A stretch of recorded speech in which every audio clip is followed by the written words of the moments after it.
Olá, eu gostaria inicialmente de dar boas-vindas a todos aqueles que estão aqui, né, para nos ouvir. Eu sou a Cássia Leles, advogada e professora, representando aqui a Universidade Tiradentes. Estou aqui com os meus colegas, né, Dr. Diogo Calazans e José Gomes Neto, todos nós representando a Universidade Federal, a Universidade Tiradentes de Aracaju, Sergipe. Então, é um prazer tê-los aqui. O nosso tema é sobre o planejamento sucessório e os seus efeitos jurídicos. Inicialmente, para tratar do tema, eu vou abrir aqui, né, disponibilizar aqui um slide para que a gente possa melhor didaticamente apresentar o tema para vocês.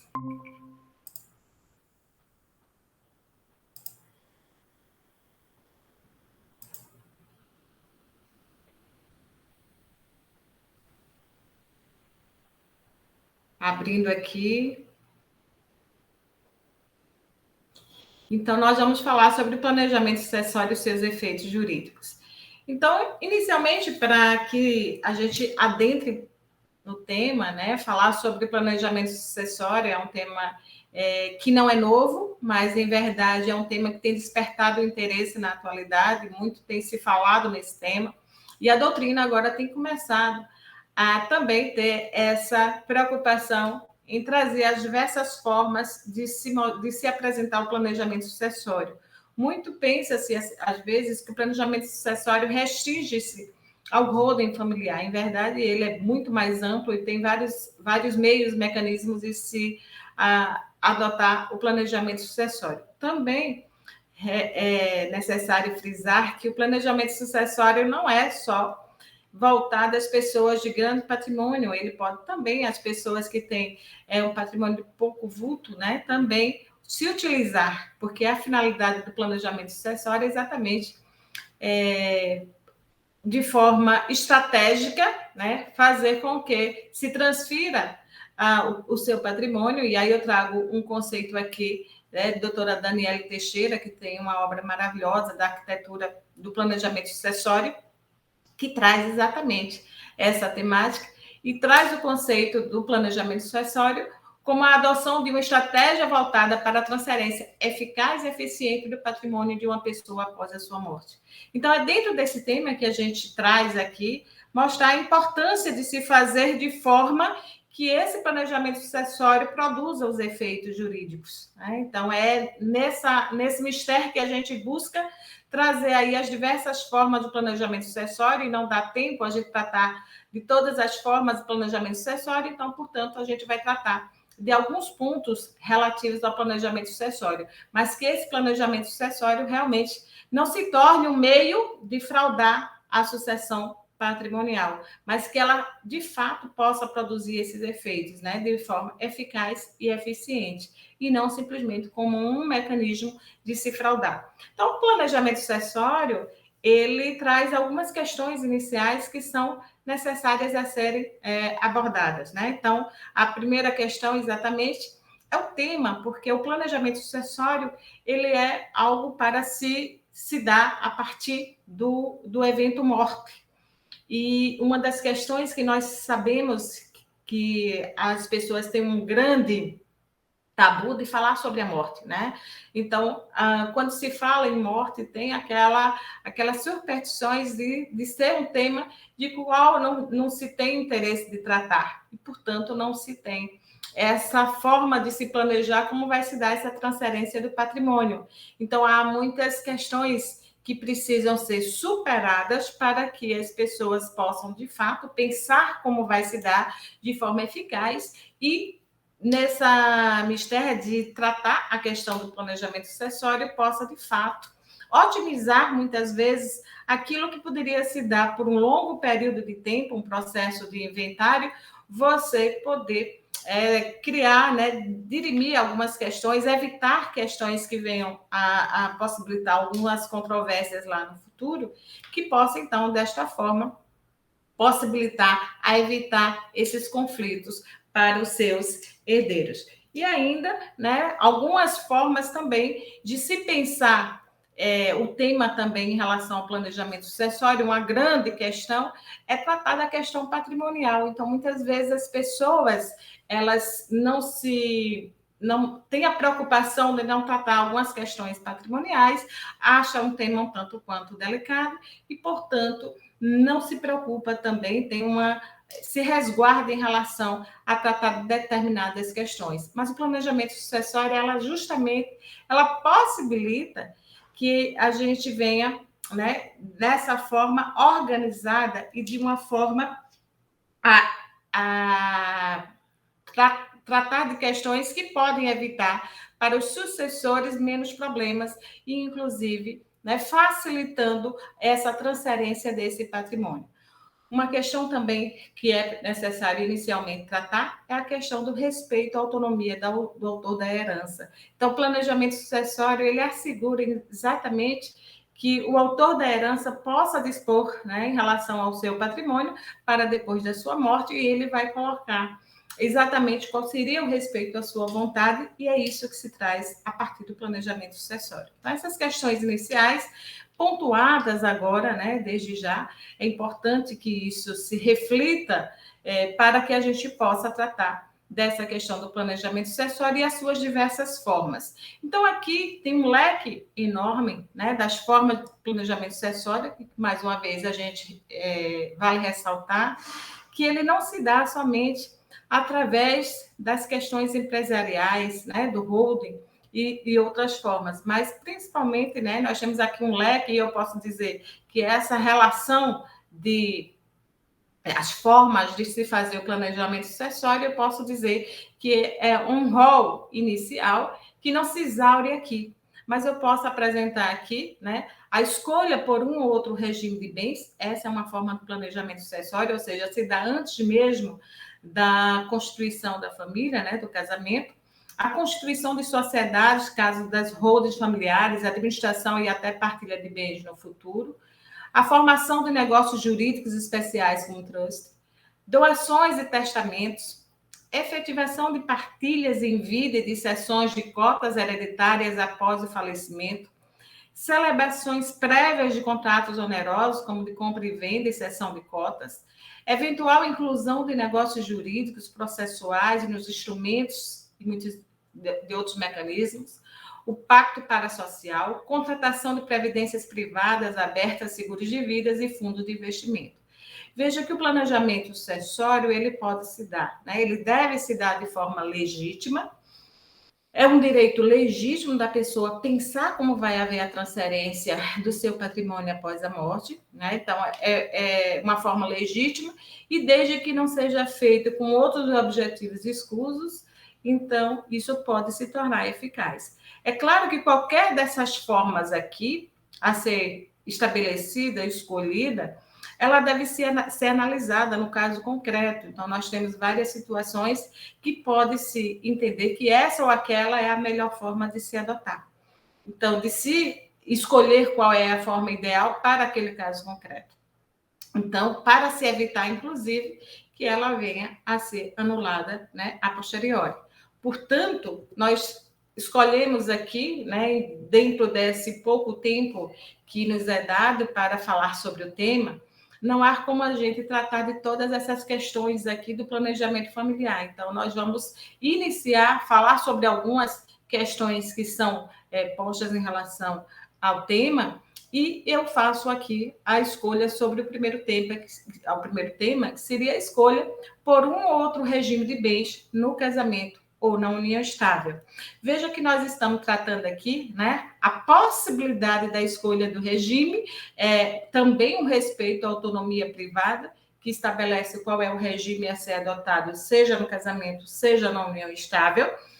E aí a primeira pergunta é, em relação à própria forma de se relacionar, de se constituir uma família, seja no casamento ou na união estável, se seria também compatível a questão da adoção de se poder se falar também no planejamento familiar, optando por um ou por uma outra forma de constituição de família.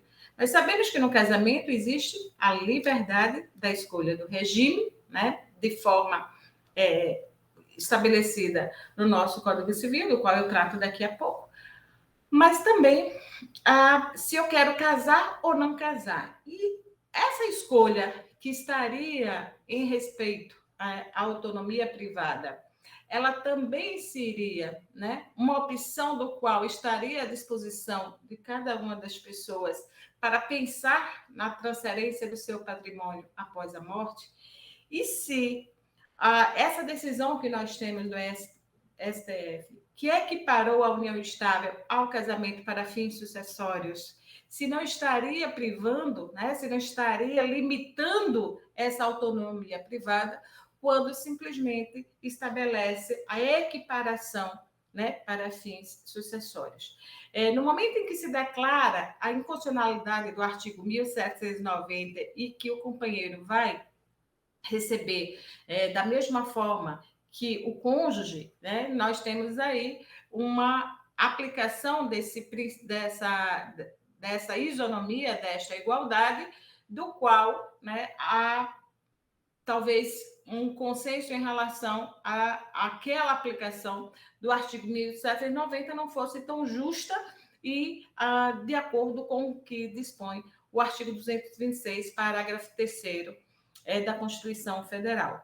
Mas existe também uma questão em relação à divergência doutrinária em relação a se a união estável estaria ou não na condição de herdeiro necessário. Então, esse é um ponto, né, em que estaria exatamente no ponto crucial do qual se aplica aqui a observância se estaria a limitar a autonomia privada. Porque uma vez que equipara a união estável ao casamento, estaria por limitar essa autonomia privada, porque estaria, não pelo legislador, mas pela jurisprudência ou até uma grande parte da doutrina, defendendo que a decisão do STF, ao equiparar, reconheceu também que o companheiro estaria nessa posição de herdeiro necessário. Então, veja que na minha posição, no meu entender, né, então, essa posição do companheiro também como herdeiro necessário estaria a limitar essa autonomia privada e quando que a pessoa poderia estabelecer uma outra forma de relacionamento e não assegurando essa posição aí, né, do companheiro nessa posição. Então, a legítima, uma outra limitação que também nós temos em relação ao planejamento sucessório, além dessa possibilidade de união, né, de estabelecer as formas de como eu posso dispor do meu patrimônio, também seria assegurar aos herdeiros necessários a legítima, né? Então, veja que ao estabelecer também a companheira nessa posição, nós estaríamos aí também a limitar essa liberdade, essa autonomia privada, porque eu poderia optar por uma forma de convivência e não outra.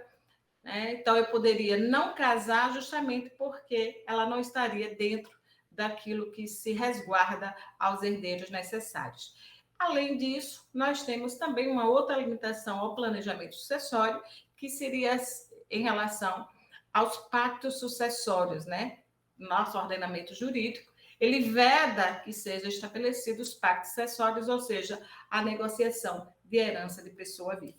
Então, a partir dessa limitação do qual nós trouxemos aqui, a questão que se traz é exatamente em relação a essa distinção, né, do direito sucessório do casamento e da união estável, em que se defende aí alguns, né, e eu entendo que uma boa parte da doutrina ela vai defender que a união estável, os companheiros, eles são considerados como herdeiros necessários, mas ainda uma parte minoritária vem defendendo que não. E, portanto, nessa percepção de que não é, nós estaríamos assegurados a essa autonomia da vontade. Então, não adentrando, né, não observando que aquela, de forma expressa, a decisão do STF, ao declarar a inconstitucionalidade do artigo 1790, ele, de fato, ele não trouxe de forma expressa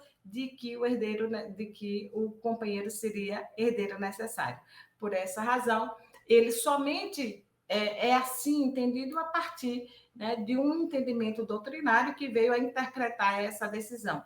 Mas, a meu ver, a gente estaria a limitar, a restringir não só esse relacionamento, mas exatamente no que se tange aí, criar mais uma limitação a esse planejamento sucessório, ao se pensar através da limitação em relação a uma forma de convivência, a estabelecer, inclusive, como eu gostaria, né, de contemplar aí todos aqueles que são considerados, né, na ordem de vocação hereditária, considerar quem seriam os meus herdeiros, e aí estaria, né, casando, digamos, compulsória, aí seria um casamento forçado e não respeitando essa autonomia da vontade. Então, seria uma restrição.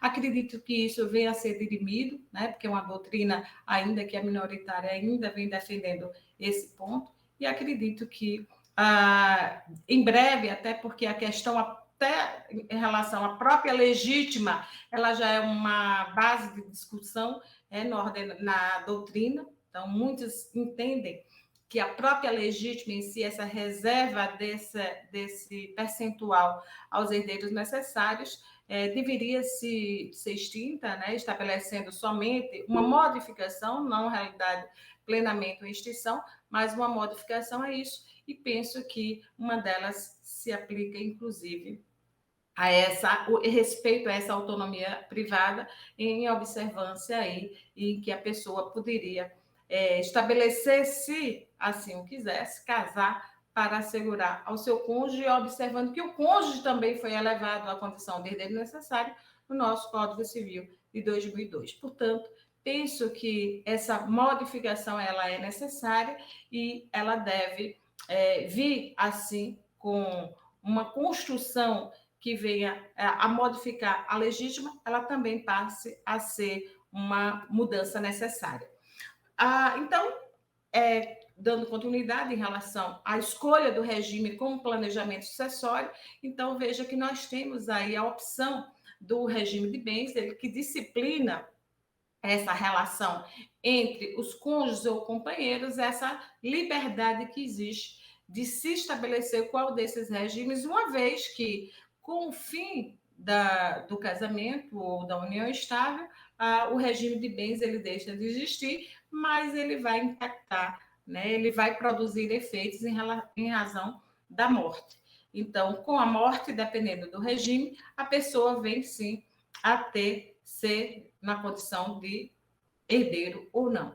Então, observando que a escolha do regime, ele obedece a alguns princípios, e dentre esses princípios nós temos exatamente a liberdade de escolha de qual regime estaria a ser aplicado aí, né, no casamento. Então, veja que nós temos a possibilidade de escolha, os noivos têm a liberdade, antes de formalizar o casamento, para produzir efeitos após o casamento. Então, essa liberdade de escolha, que é dentre os princípios que são aplicados aí, então, essa liberdade de escolha e qualquer desses regimes que podem ser adotados. Então, nós temos a possibilidade, né, a pluralidade desses regimes, seja a comunhão parcial de bens, a comunhão universal, participação final nos aquestos e a separação de bens. Observando, então, que cada um desses regimes, ele vai observar se ele vai estar na condição de herdeiro para concorrer com os descendentes e com os ascendentes. Portanto, no momento em que a pessoa exerce a sua liberdade de escolher,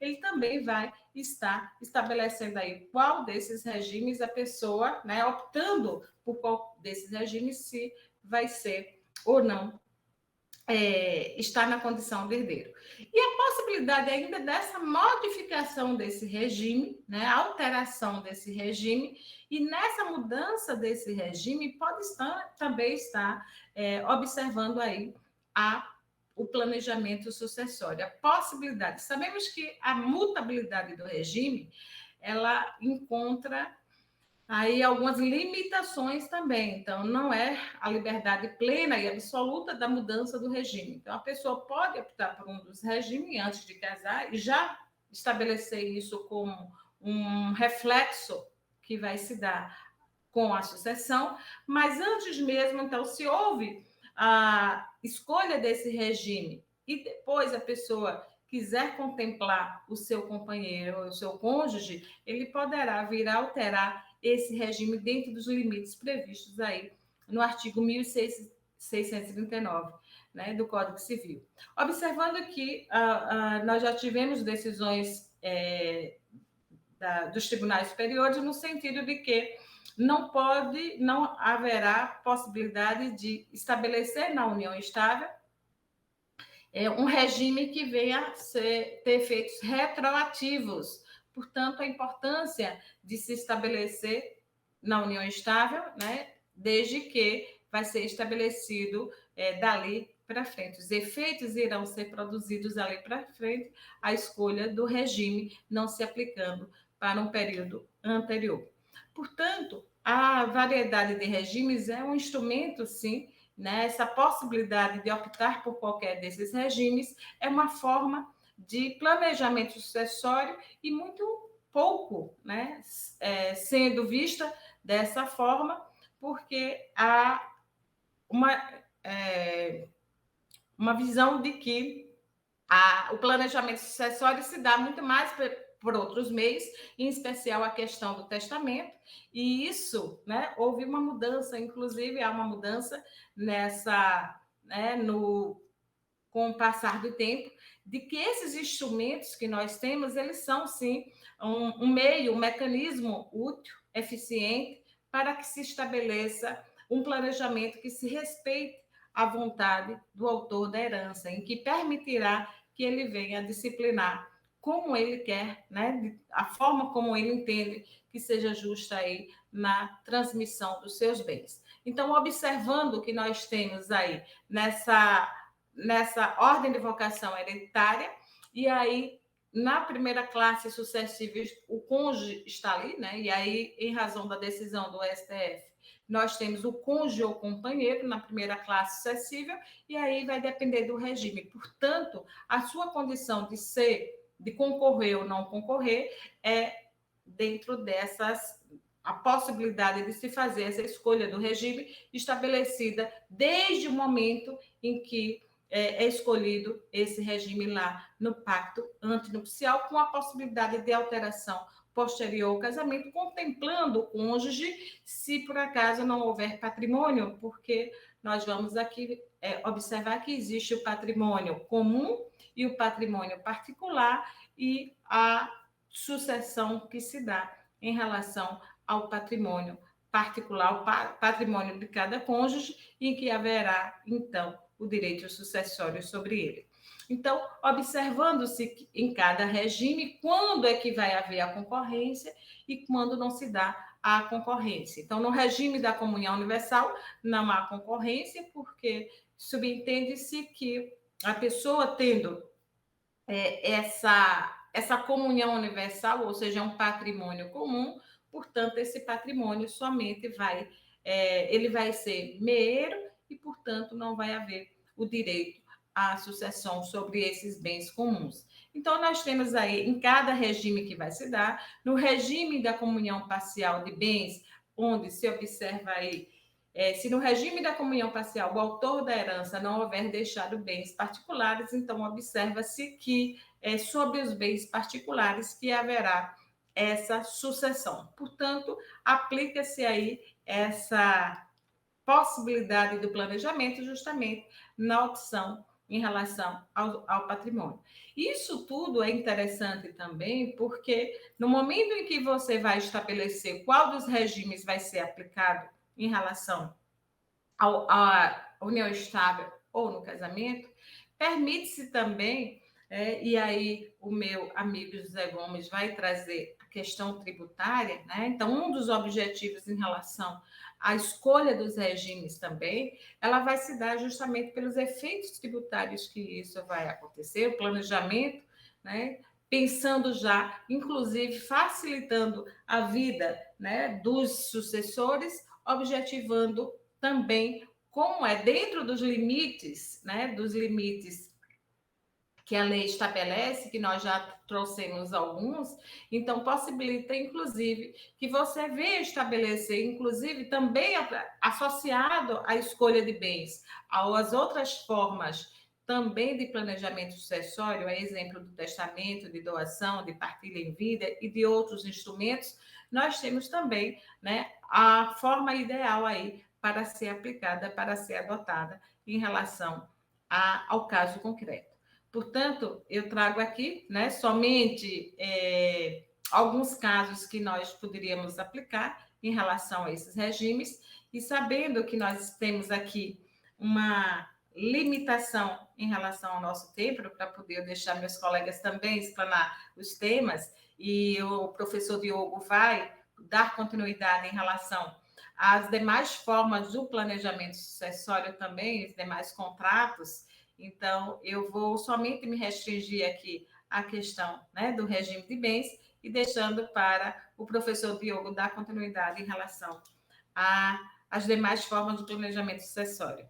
Professor Diogo, com você.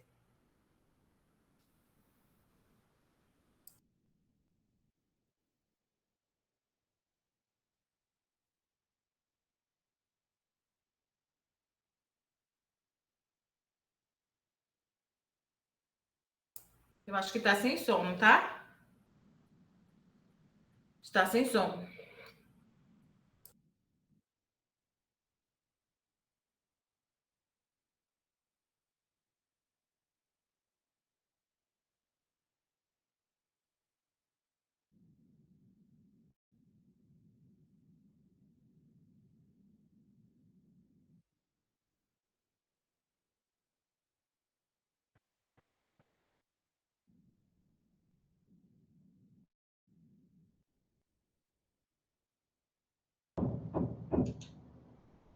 Ainda não?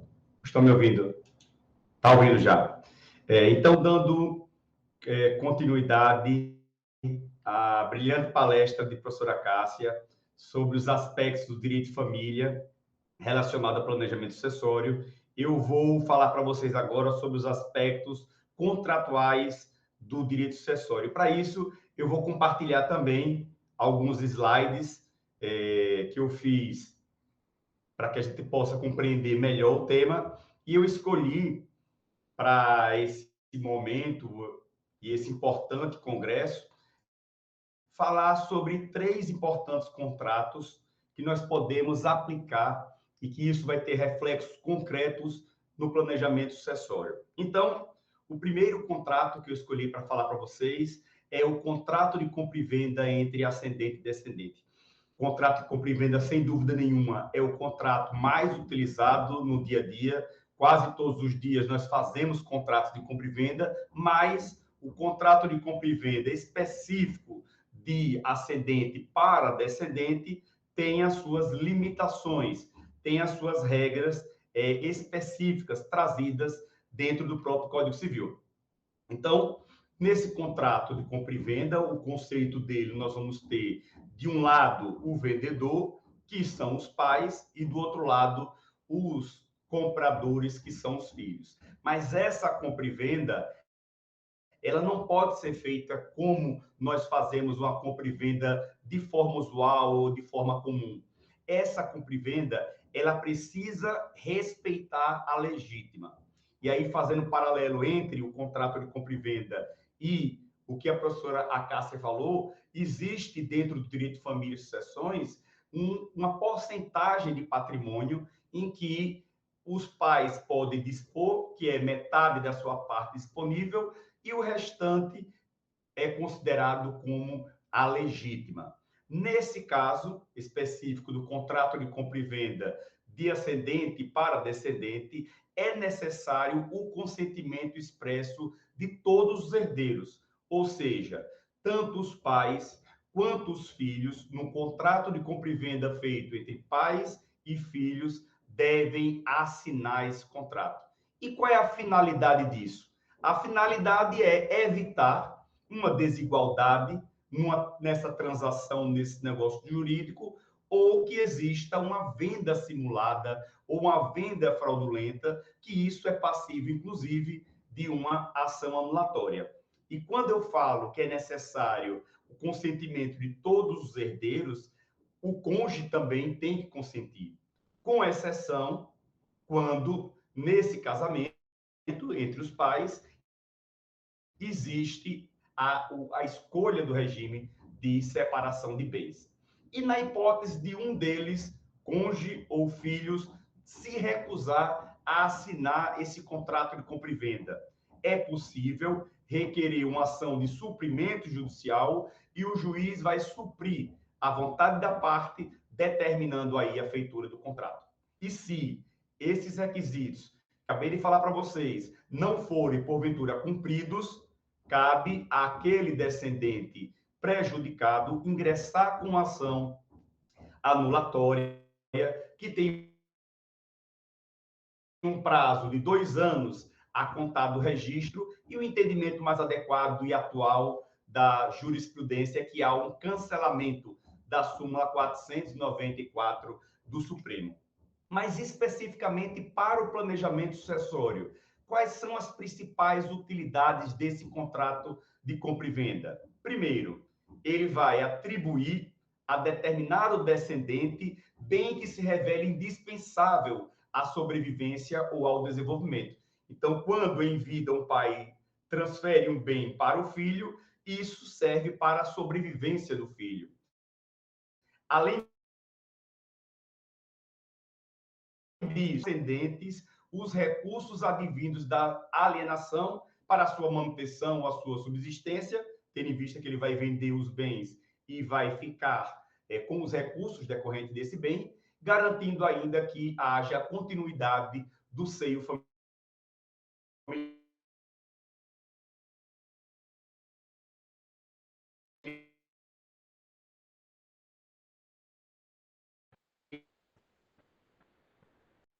Da planejamento, tinha qualquer possibilidade de questionamento futuro, para que não seja necessário um futuro processo de inventário, para que não tenha um litígio envolvendo isso. Então, em razão disso, ele vai dar a destinação dos seus bens em vida e vai outorgar aos seus herdeiros, desde que, como eu disse, tenha a anuência de todos os demais herdeiros.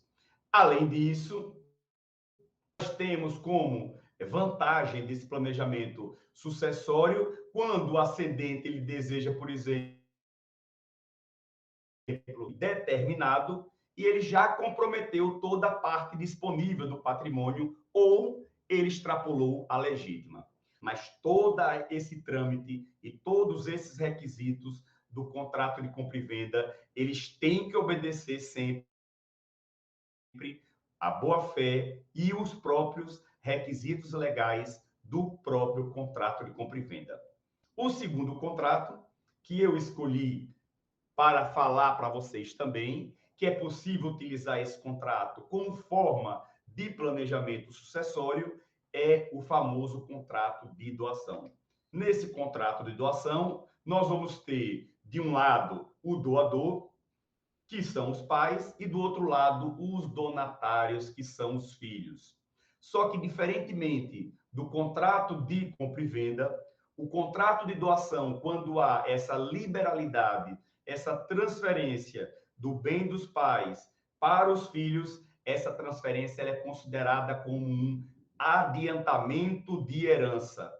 Mas se essa legítima não for obedecida, essa doação ela é considerada como inoficiosa, que significa é nula qualquer doação da parte que exceder aquela que o doador, no momento da liberalidade, poderia dispor no testamento. Outra diferença desse contrato de compra e venda de doação para o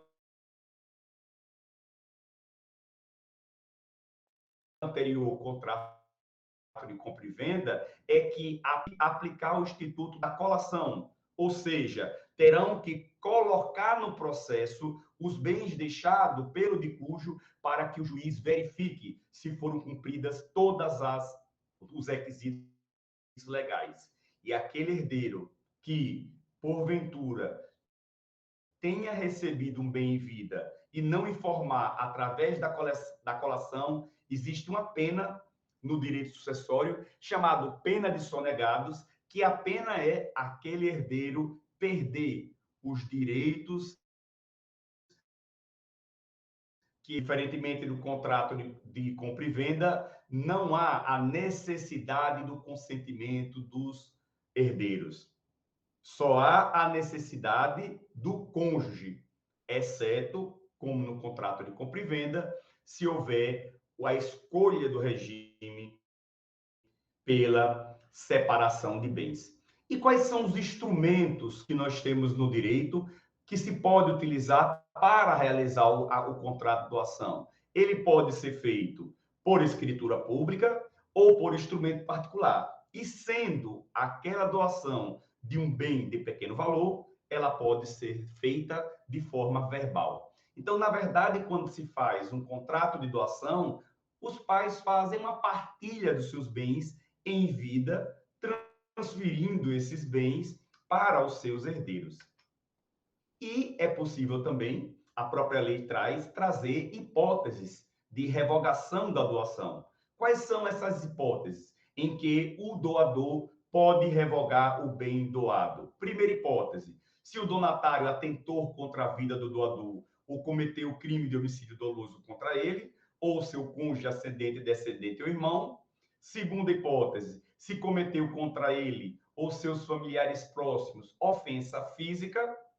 Terceiro, se injuriou gravemente ou caluniou. E aí é interessante dizer que, apesar de não estar descrito especificamente a difamação nesse inciso, a doutrina entende que nós devemos estender a interpretação e colocar também a difamação. E a hipótese de se recusar o doador a pagar os alimentos que ele necessitava, no caso de que ele pudesse auxiliar e não fosse feito esse auxílio. E o que é que nós temos? O professor Gomes vai falar mais adiante dos impostos especificamente, em relação, inclusive, ao contrato de doação, mas existe a necessidade de pagar-se o imposto do ITCMD, cada estado vai fixar a sua alíquota, a alíquota mais alta que pode ser feita é a de 8%, mas quem paga esse imposto é o donatário e não o doador. E quais são as vantagens que para o planejamento sucessório? A primeira vantagem é possibilitar a transferência da titularidade do bem, desde logo subtraindo a futura necessidade de partilha, caso seja retirada da parte disponível do titular do patrimônio.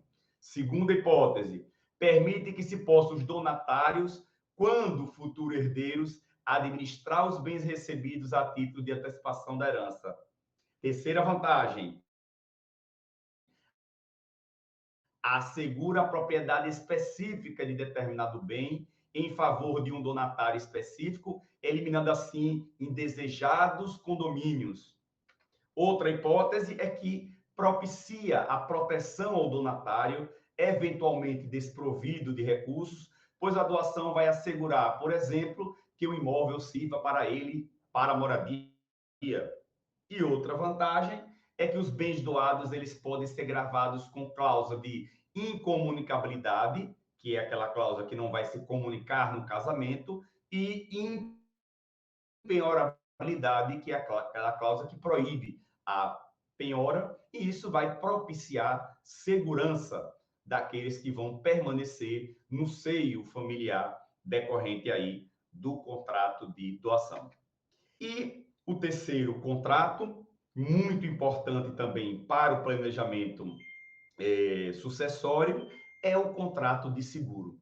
Nós sabemos, principalmente aqueles que advogam na área de família e sucessões, que um dos entraves do processo de inventário é que os herdeiros têm patrimônio, imóveis, mas não têm dinheiro para pagar as custas iniciais, os honorários advocatícios ou, porventura, os impostos de transferência desse bem.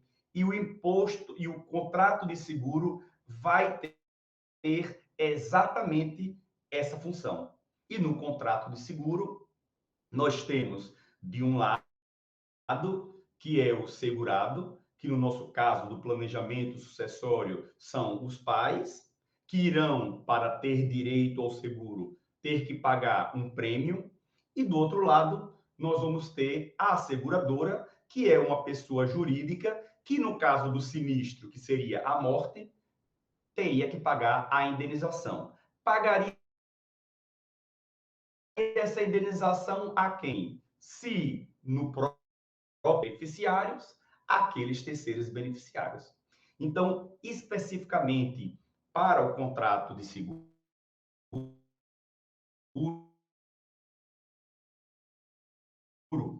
é que a gente tem seguro de vida, seguro de saúde, seguro de dano.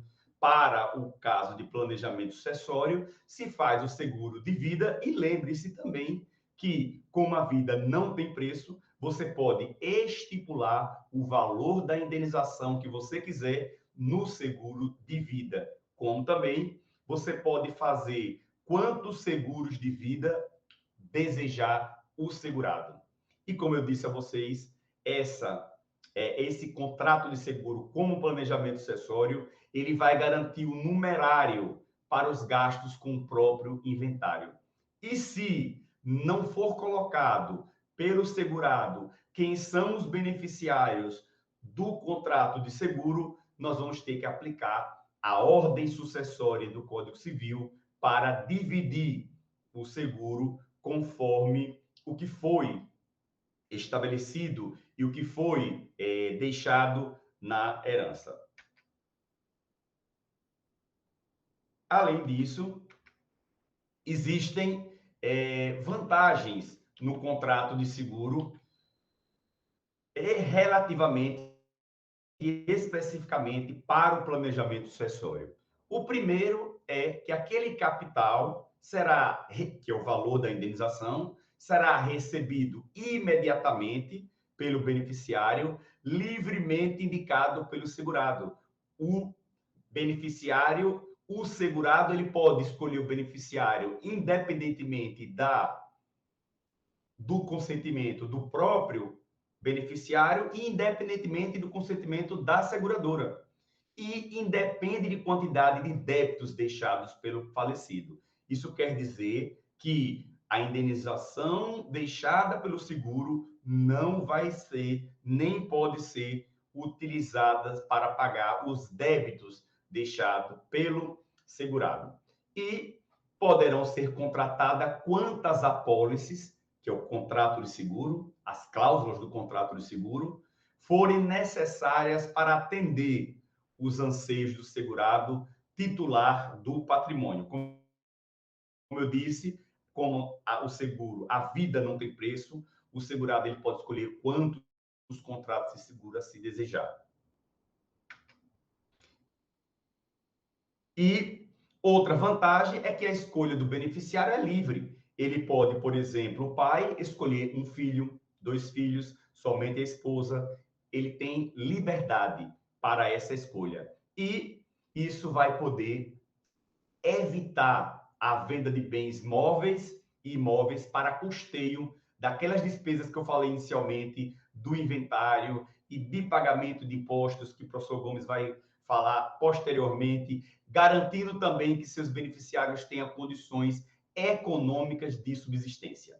E lembrando a vocês, uma observação super importante: o capital segurado não está sujeito ao pagamento de dívidas, então, se porventura o segurado deixou dívidas, aquela indenização deixada pelo seguro não vai ser penhorada para pagar a dívida. Como também essa indenização ela não integra a herança. Significa dizer isso na prática que essa indenização do seguro não vai ser partilhada com os herdeiros conforme as regras do direito sucessório. Temos também outros contratos que podem ser feitos como fim de planejamento sucessório. Vou falar desses mais superficialmente, em razão do tempo, mas o contrato preliminar mais famoso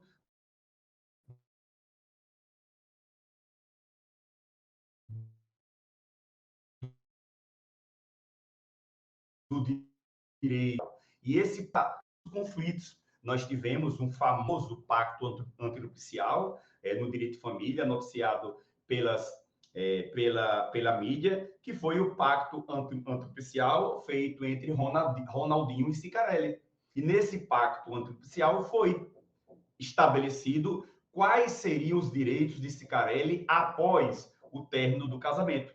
E foi um casamento muito curto, um casamento que durou poucos meses, e no pacto antinupcial já dizia que ela teria direito a 500 mil, mas não a divisão do patrimônio adquirido pelo Ronaldinho naqueles meses. E isso faz, obviamente, evita que exista um futuro conflito. Além disso, é possível se fazer o contrato de namoro. O contrato de namoro é um contrato atípico. O contrato de namoro ele não está tipificado dentro do Código Civil, mas é possível se fazer esse contrato de namoro para que esse namoro ele não seja convertido ou,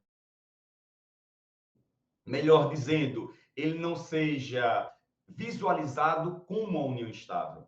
Isso eu estou dizendo porque hoje em dia as relações visivelmente de namoro são um pouco parecidas com as de união estável, tendo em vista que na união estável não é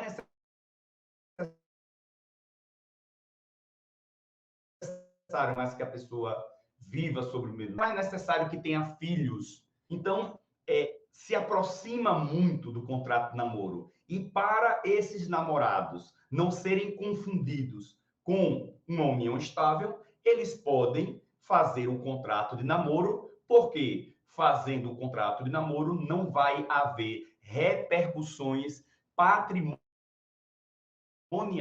após o fim desse namoro. Outro contrato muito importante também é o contrato de mandato, em que o mandante ele pode outorgar poderes ao mandatário, e um importante contrato e muito utilizado, inclusive de forma verbal, para o planejamento sucessório é o contrato de mandato.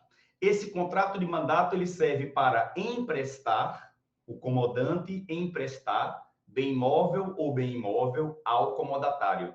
Na maioria das vezes, esse contrato de comodato ele é feito para regular as relações de família, as relações de amizade. Quando, por exemplo, um pai empresta um apartamento para a filha morar, quando ela, porventura, venha a casar. Então, são essas considerações que eu queria trazer para vocês.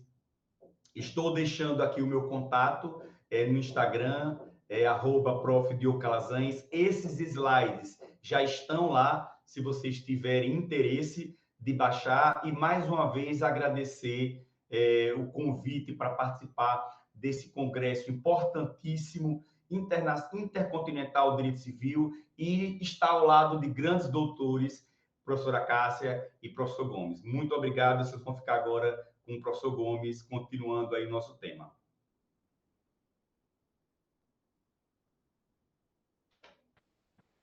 Olá a todos. Gostaria também, primeiramente, de agradecer o convite desse congresso realmente de alta relevância, bem como a excelente organização do evento, e já agradecendo também aos colegas aqui presentes, professor Diogo, professora Cássia, colegas também da Universidade Tiradentes, onde leciono também na disciplina de Direito Tributário. Eu até fiz algumas anotações interessantes, porque o que o professor Diogo e a professora Cássia colocou, alguns pontos muito relevantes, inclusive, para a matéria. Primeiramente, eu queria deixar claro que, quando se fala em aspectos ou efeitos fiscais ou tributários no planejamento sucessório, eu costumo dizer que isso é só um plus no planejamento sucessório, mas não é, logicamente, o principal objeto do planejamento sucessório, até porque, como já foi dito aqui, um dos principais objetivos desse planejamento sucessório é fugir da burocracia do inventário, é fugir do custo, não só de tempo, mas também do todo o custo operacional e financeiro que envolve o inventário, bem como as relações entre a própria família e terceiros. Então, claro que quando se fala em planejamento sucessório, já dá para notar que não é algo simples e não há uma fórmula pronta, né? Não há só um único caminho ou uma única ferramenta para se fazer o planejamento sucessório. E por isso mesmo eu costumo aqui dizer que durante algum tempo se figurou muito na mídia, ou se figurou muito no dia a dia, no linguajar entre alguns colegas, e difundiu-se aí a tal da figura da criação do holding familiar, né? Como se fosse a única forma de se planejar a sucessão, incluindo aí, lógico, a única forma de se obter uma otimização da tributação no planejamento sucessório. E não é assim, né? Pelo que nós vimos aqui, às vezes, se torna muito mais simples e mais fácil o planejamento sucessório através de outras ferramentas. Então, eu costumo dizer que não é algo rápido e é algo que depende de uma multidisciplinariedade em que o profissional tem que compreender, né, para se fazer um planejamento sucessório, que envolve o direito, logicamente, de família, que envolve o direito sucessório propriamente dito, o direito contratual, empresarial, quando se trata da estruturação e da organização societária, porque vai depender muito também do que aquela família quer e deseja no planejamento sucessório. Qual a relação familiar de seus membros para esse planejamento sucessório? Eles têm a vontade de planejar a transferência meramente patrimonial, ou eles também querem reorganizar a atividade econômica da família, ou eles querem reorganizar as dívidas e os ativos daquele empreendimento familiar.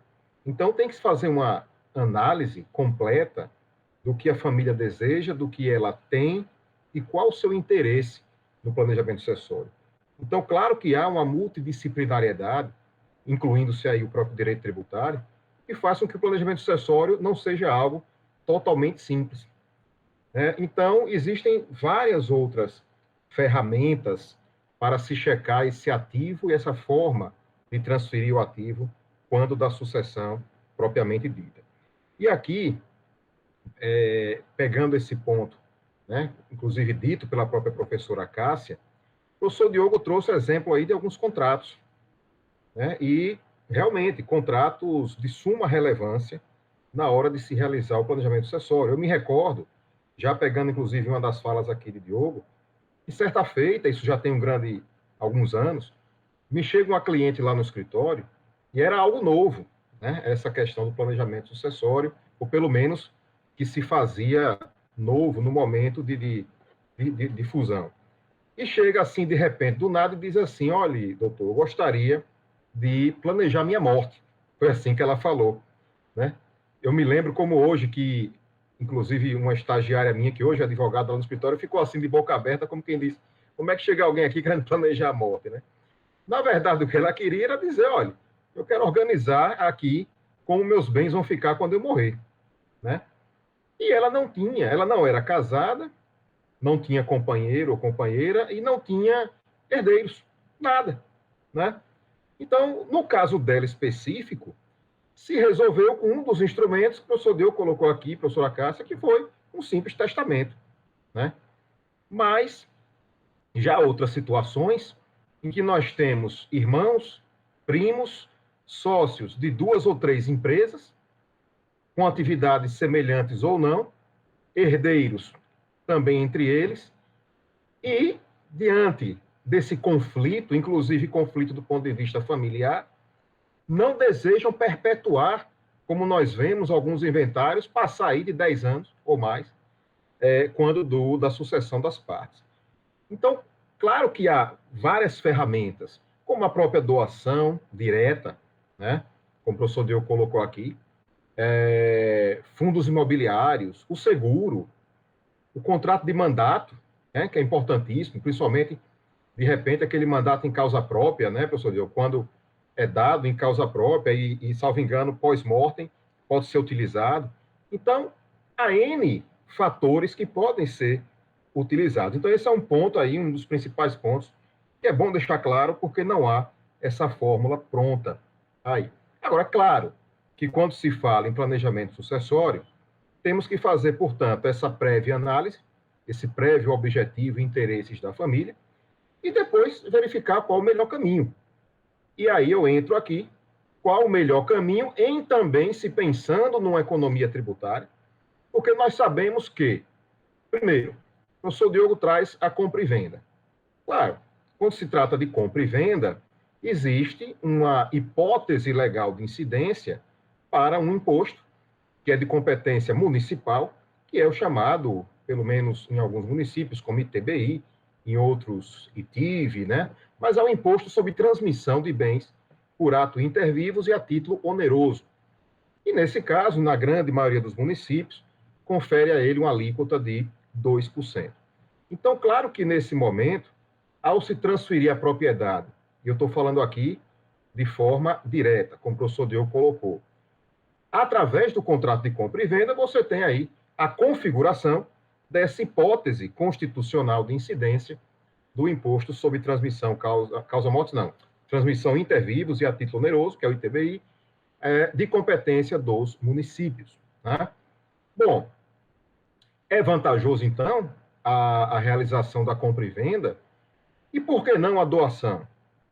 A doação também é um fato jurídico tributável que tem como hipótese a transmissão de bens causa-mortes ou a doação propriamente dita. E no caso desse imposto, ITCMD ou ITD, chamado por alguns estados, também há a incidência do imposto com uma alíquota que varia de 2% a 8%. Né? Resolução do Senado, salvo engano, de 2015, que ela permite que o Estado, ao legislar o ITCMD, ele possa chegar até 8%, né? E, a princípio, a pessoa para e pensa, bom, então é melhor eu pagar 2% se eu fizer a compra e venda direta do que eu pagar, a depender da base de cálculo, do montante patrimonial, de eu pagar 6, 7, 8% do ITCMD. Claro, desde que haja os requisitos favoráveis à entidade familiar para a realização da compra e venda. E que não seja simplesmente a realização, mas que seja uma compra e venda válida, perfeita e eficaz, né? Que produza efeitos válidos. E aí o professor Diogo colocou os requisitos para isso na realização da compra e venda entre ascendentes e descendentes. Mas claro que a tributação da compra e venda seria menor. Mas aliado a isso, a esse ITBI, pense que pensar também em um outro imposto que pouca gente pensa. Fala-se muito no ITCMD, fala-se muito no ITBI, mas temos que pensar também no imposto de renda, né? Porque a sua propriedade, ela vai estar declarada no imposto de renda, e essa declaração de bens lá no imposto de renda vai ter um valor X. Então, a legislação do imposto de renda, e aí eu estou falando de uma legislação de competência federal, né, já que ele é um tributo de competência da União Federal, traz justamente que é possível eu realizar a venda deste bem a preço de custo ou a preço de mercado. Isso pode gerar consequências diversas no futuro, mas só a princípio dizer o seguinte, que pode gerar aí um imposto de renda sobre ganho de capital, né? Porque, de repente, o Estado avalia aquele patrimônio ali para fins de uma doação, ou o município avalia aquele patrimônio para fins do ITBI, num valor de mercado X, que não é o valor que está declarado. Então, de repente, você tem para o vendedor ou para aquele que transferiu essa propriedade pela compra e venda, a aquisição de uma renda como contraprestação dessa venda que supera aquele valor que ele tinha em seu patrimônio declarado. E sobre isso, sobre essa diferença, você tem a base de cálculo para o imposto de renda sobre ganho de capital. E claro que quando se trata aí de pessoa física, isso é algo de uma substância realmente considerável. Porque além dos 2% lá do ITBI, podemos ter um imposto de renda aí sobre ganho de capital e vai até, salvo engano, 22,5% aí pela tabela progressiva do imposto de renda. Então, só aí você tem uma possibilidade de ter uma tributação que chegue perto da casa dos 25%, 26% aí sobre o valor do patrimônio alienado. Então, claro que eu estou falando aqui de uma transferência de pessoa física, que pode ser feita a título de compra e venda ou a título de doação, mas que gera reflexos também na própria legislação do imposto de renda. Né? Então, daí porque muitos tendem ou tenderam e se difundiu a questão da criação da pessoa jurídica, né? Chamada PJ. Então vamos planejar, então, a sucessão através da criação da pessoa jurídica, porque lá eu tenho uma tributação menor, uma carga tributária menor do que sobre a pessoa física. Claro, realmente a pessoa jurídica tem uma série de vantagens sobre a pessoa física, mas cuidado, né? Cuidado. Cuidado porque, primeiramente, pessoa jurídica tem um custo também operacional, né? Muita gente pensa, eu vou criar uma pessoa jurídica e vou transferir esse meu patrimônio para a pessoa jurídica, e daí, depois eu cedo as cotas, ou depois eu realizo a compra e venda pela pessoa jurídica, ou posteriormente até venho a extinguir e liquidar. Mas e durante esse período, vamos por 2, 3, 4, 5, 6 anos, não sei, existe um custo operacional dessa pessoa jurídica. Custo com contabilidade, custo com o pagamento das chamadas obrigações tributárias acessórias, porque o contribuinte pessoa jurídica tem que manter a escrituração fiscal, a escrituração contábil em dia, regularmente declarado os fatos geradores dos seus tributos, a sua movimentação. Então, tudo isso gera um custo acessório de manutenção da pessoa jurídica que, a longo prazo, pode ser que não compense para o tipo de sucessão que aqueles detentores da propriedade imóvel desejam, né? Então, isso tem que ser algo também pensado, porque, claro, além da carga tributária da pessoa jurídica ser mais interessante do que a pessoa física, mas como os colegas mesmo disseram, não há um montante ideal patrimonial para se planejar. Então, a pessoa pode ter um patrimônio lá de 100, 200, 300 mil reais, 500 mil, e querer fazer seu planejamento sucessório. O outro tem lá 5, 6, 10, 20 milhões, também deseja realizar o planejamento sucessório, e pode ser que para um deles seja interessante realmente a criação de uma pessoa jurídica, e para o outro não. Então, tem que se lembrar que a pessoa jurídica tem um custo operacional, e esse custo realmente, se não for mantido, ou se houver o descumprimento de alguma relação obrigacional tributária, que nós chamamos de acessória, a consequência por esse descumprimento, que é a chamada multa fiscal, né, ou a multa tributária, é elevada, é realmente muito elevada. Então, aí pode ser, né, um prejuízo muito maior para esse tipo de contribuinte, uma dor de cabeça maior para essa família, do que se ela tivesse feito por outros mecanismos o planejamento sucessório, né? Bom, então, essa escolha feita pelo contribuinte tem que ser muito pensada em relação a esses efeitos que nós estamos aqui propondo, né? Além do que, a doação, como o professor Diogo aqui colocou, implica também num pagamento antecipado do ITCMD, né? Quer queira, quer não, porque em havendo o inventário, em havendo o posterior processo com a abertura da sucessão, claro que o pagamento aí do ITCMD, ele vai ser realizado quando da finalização do processo do inventário e for expedido, né, o formal de partilha. Mas no planejamento antecipado, também se antecipa o ITCMD, né? Bom, mas o mais relevante que nós observamos quando se trata de otimização tributária é quando há por parte daqueles que desejam realizar o planejamento sucessório a transmissão de bens imóveis, né? Não só pelos valores que estão envolvidos no patrimônio imóvel, mas pelo fato de que esse patrimônio imóvel também pode ser um patrimônio que exerça uma atividade econômica, também faça parte de um estabelecimento empresarial e que possa gerar ganho, lucro para aquela entidade familiar. E como programar isso entre os herdeiros? Como evitar esse conflito? E nesse caso, primeiro temos que fazer uma distinção importante. E que distinção é essa? Eu posso criar, como alguns assim desejam, uma empresa ou uma sociedade imobiliária, ou simplesmente uma sociedade patrimonial simples, né? E aí eu vou falar da holding propriamente dita, mas quando se trata de uma sociedade imobiliária, um cuidado tem que ser observado, a criação das chamadas imobiliárias, né? Todo o patrimônio imóvel transferido na criação dessa empresa imobiliária, ele tem que servir para a finalidade preponderante dessa atividade empresarial.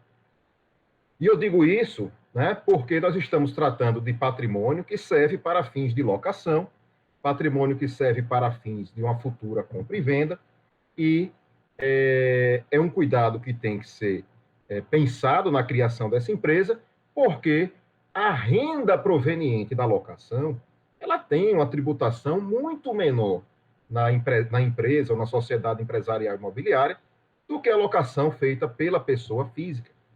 A depender do regime de tributação a que a empresa está submetida, e geralmente aí é o lucro presumido, podemos chegar aí, salvo engano, em média 6% da incidência tributária sobre o ganho advindo da renda de locação, enquanto que na pessoa física podemos chegar a um montante muito superior aí dos rendimentos frutos da locação. Então, claro que para imóveis que tenham uma destinação voltada preponderantemente à questão imobiliária, claro que a abertura da pessoa jurídica nessa finalidade é de suma relevância por força da menor carga tributária dos rendimentos que são preponderantes para aquela família, advindos da locação. E sem contar também na compra e venda, porque a compra e venda também vai ter uma tributação bem menor na pessoa jurídica, principalmente se o bem for alocado como estoque. A legislação do imposto de renda, ela traz aí uma incidência de imposto de renda sobre pessoa jurídica, sobre as rendas provenientes da transmissão através da compra e venda, dos bens que são declarados como estoque lá da pessoa jurídica, salvo engano, até 7% a tributação. Enquanto na pessoa física, o imposto de renda sobre pessoa física, sabemos que pode chegar até 27,5%. Então, daí você tem uma economia também muito maior quando se trata da transferência de propriedade nesse tipo de sociedade empresária, né? Agora, e se eu transfiro um bem para uso próprio? E se eu transfiro um bem e integralizo para uso próprio esse bem? Aí nós temos, e aí a importância, né, da conjugação justamente dessa multidisciplinariedade, como os colegas falaram, nós temos a cessão, né, gratuita do uso de um bem, onde eu vou estar utilizando aquele imóvel da pessoa jurídica para morar e não para atividade preponderante da pessoa jurídica, e também traz a legislação do imposto de renda que essa cessão ela é tributável. Então, é um cuidado que se deve ter na hora da pessoa jurídica imobiliária. Mas, do contrário, eu não tenho interesse, portanto, e nem atuo através do meu patrimônio na atividade preponderante imobiliária. Nesse caso, eu posso sim ter a pessoa jurídica meramente patrimonial, e aí pode entrar a figura da própria holding, né, onde eu vou ter uma participação no sentido de ter como principal finalidade administrar esse patrimônio de terceiros, ou participar de sociedades de terceiros, e, entre elas, uma sociedade criada simplesmente para patrimonializar estes bens, né? Nesse caso, há uma observação interessante aqui a trazer, que é a previsão no Código Tributário Nacional, como lei complementar que trata sobre normas gerais em matéria tributária, da não incidência do ITBI, quando o imóvel é utilizado na integralização do capital social. Então, eu posso optar em integralizar aquele bem imóvel pelo valor declarado ou também pelo valor de mercado, para fins de compor as cotas sociais da empresa.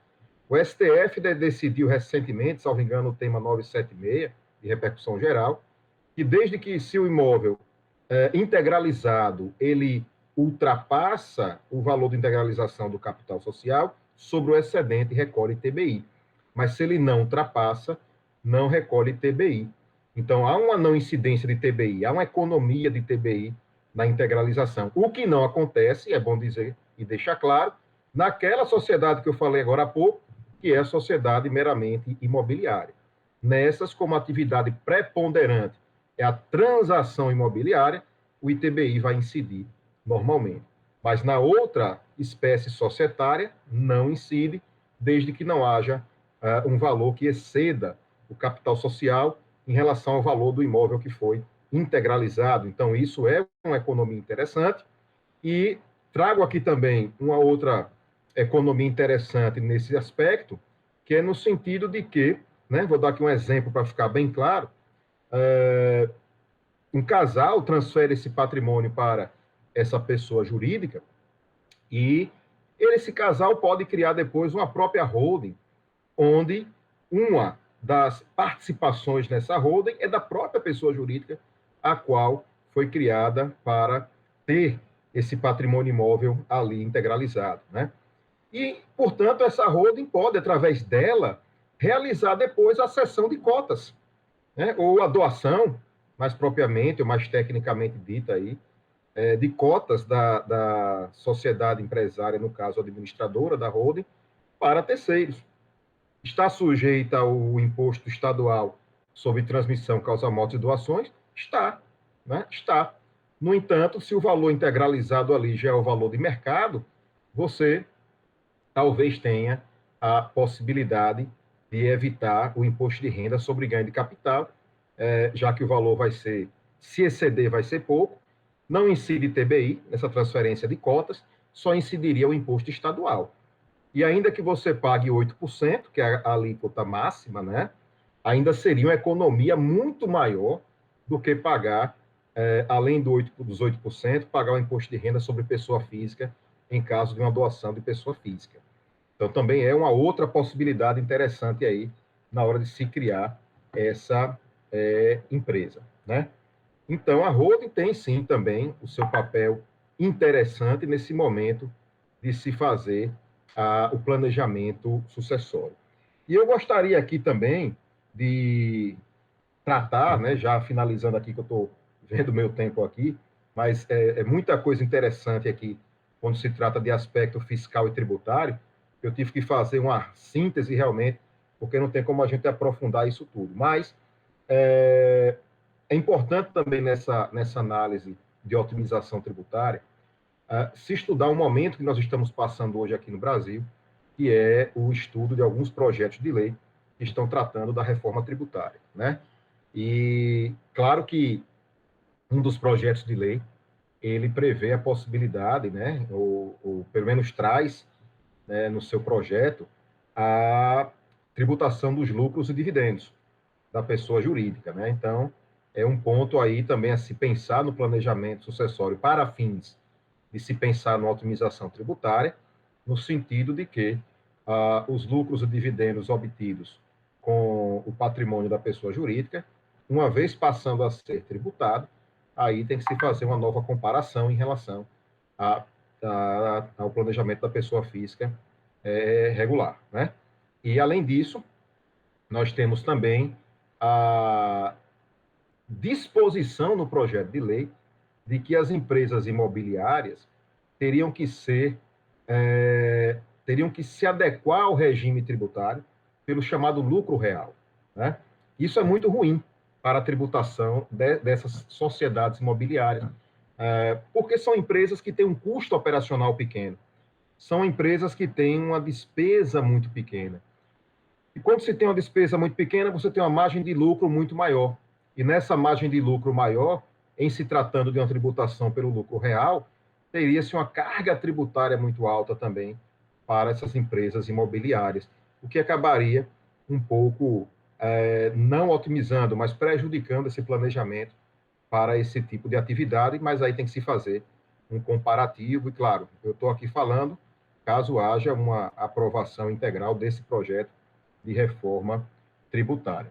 Mas são 3 impostos que nós devemos, portanto, nos preocupar quando se trata de uma possível otimização tributária: o imposto de renda, tanto de pessoa física como pessoa jurídica, o ITBI em se tratando de transmissão intervivos a título oneroso, a compra e venda, e o ITCMD, no caso aqui da doação propriamente dita, quando se trata da transferência de cotas ou da transferência a título de doação para a empresa, né? Mas existem sim benefícios, mas existem sim desvantagens também na pessoa jurídica, e isso tem que ser analisado caso a caso, né? Bom, de qualquer forma, gostaria de agradecer mais uma vez aqui a participação. Não trouxe um slide de fechamento bonito, como o professor Diogo trouxe, colocando o Instagram, colocando o e-mail, mas deixo à disposição, caso a coordenação queira divulgar meu e-mail para fins de esclarecimentos ou para fins de alguém querer saber algum detalhe mais aprofundado sobre esses impostos e suas nuances em relação às formas possíveis de planejamento, né? Eu deixo à disposição, portanto, e autorizo aí a divulgação do meu e-mail para fins de esclarecimento. Então, muito obrigado a todos, aos colegas, até uma próxima oportunidade. E obrigada pelos colegas por ter, né, comigo aqui participado dessa mesa. Muito obrigada a todos. Muito obrigado também mais uma vez a todos.